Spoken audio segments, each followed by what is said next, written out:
हाग्रामा महिलारिया BTR गभर्नमेन्टखौ सालायनो मोनियाव रायजोनि नोजोरनिफ्राय गाज्रि नोजोरनिफ्राय बासायबाय बा रायजोजों होसोजानांगौनिफ्राय हाग्रामा महिलारिया बासायबाय।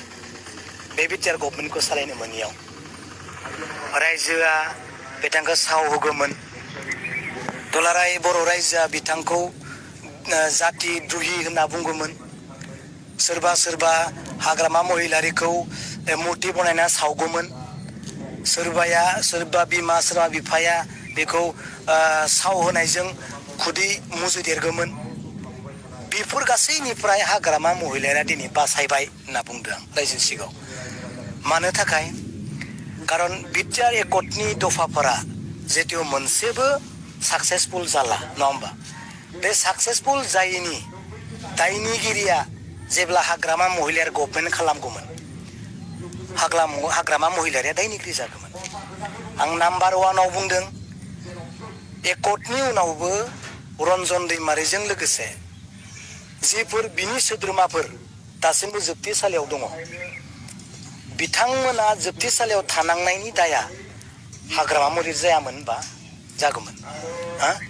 हाग्रामा महिलारि दाय जागौमोन जे एकर्ड जानायनि उनाव नों मानो रन्जनजों लोगोसे केदारफोरखौ मानो जेलनिफ्राय नों दिहुनाखैसै दायनिगिरि हाग्रामा जागौमोन नङा होमबा। नाम्बार 1 मानो एकर्डआव थाखानाय सासे सिगनेटारिखौ नों मानो जोबना दोनखो दायनिगिरि हाग्रामा जागौमोन।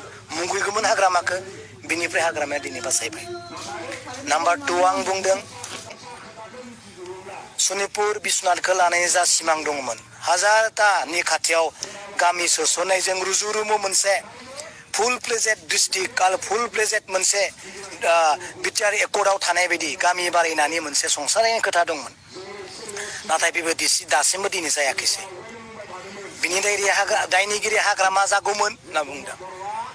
बै सनितपुर आरो बिश्वनाथनि रायजोफोरा हाग्रामानि मानसि होनब्लानो बिपिएफनि मानसि होनबानो होसोगौमोन नङा होमबा। बेफोरनिफ्राय दिनै हाग्रामा महिलारिया बासायबाय।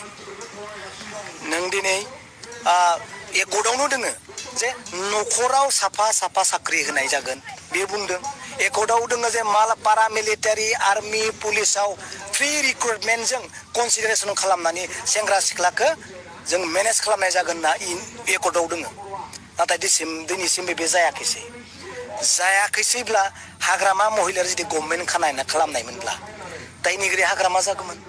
बिमा बिफाया सावहोगौमोन जे नों मानो एकर्डआव थाखानायखौनो पारामिलिटारियाव एनडिएफबिफोरखौ मानो साख्रि सोङाखैसै मानो जेलनिफ्राय दिहुनाखैसै मानो इयुथफोरखौ मानो नोङो साख्रियाव थिसननो हायाखैसै एकर्डआवनो दोङोमोन।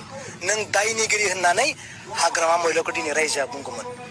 बेनि थाखाय हाग्रामा महिलारिया दिनै बासायबाय होनना आं रायजोनि सिगाङाव बुंदों। हाग्रामानि समाव साख्रि मोनबोनाय जोंहा दुलाराय बर' फरायसा आफादनि खनिन्द्र साराबो मास्टार साख्रि मोनदों। दानि जेनेरेल सेक्रेटारि मानिजाथाव खनिन्द्र सारा मास्टार साख्रि मोनदों।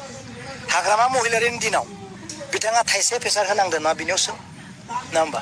बेयाव थांना सोंहैदों सार बिक्रम दैमारि फंबाया बिदि बुंदों जे नोंथाङाबो हाग्रामा महिलारिनि समाव साख्रि मोननायनो दा नोंथाङा थाइसेफोर फैसा होनांदों नामा बिनियाव सोंहैथां। इबसुनि सेक्रेटारि बियो दा फनिन्द्र सारा प्रमानखौ बे होगोन थाइसे फैसा बे होनाखै मिथिबाय। सोरबा दाउ जाहोदोंबो जानो हागौ आं बेखौ मिथिया। दा नैथियाव सोंलायदो जे आं मेन लिडारखौनो बुंदों आरो नैथियाव सोंलायदो जे आं बै मन्टु सार MCLA कक्लाबारिनि बिनि बिसियाबो हाग्रामा महिलारिनि दिनावनो आरो बिनि लोगोआ साख्रि मोनदों मास्टार मोनदों 600 जोंना बेसेबां मोनदों थाइसे फैसा होनाङाखै। बिनियाव सोंदों मन्टु सारनि बायद'नियाव सोंहै थांदो नोंथाङा फैसा होनांदोंमोन नामा हाग्रामा महिलारिनि समाव साख्रि होनायाव सोंहै थांदो।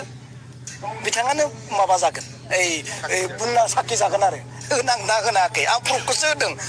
खनिन्द्र साराथ' थगायाना होनाखै होनाङै बुंगोन। जा मन्टु सार MCLAनि हिन्जावाथ' बिसियाथ' थगायाना मैद'आ होनाङै बुंगोन। आं प्रुफखौसो बुंदों आंनियाव सोंनाङा आरो बिसिनियाव सोंबानो मिथिगोन। बेखिनि खोथा जेखि जाया जों लुबैदों प्रमद बर'आ मावथों। सार बिथाङा मावनो हानायखौसो जों लुबैदों। आं माखौ बुंदों दाखालिबा बुंदों एकर्डआव थानायखौनो नों माव।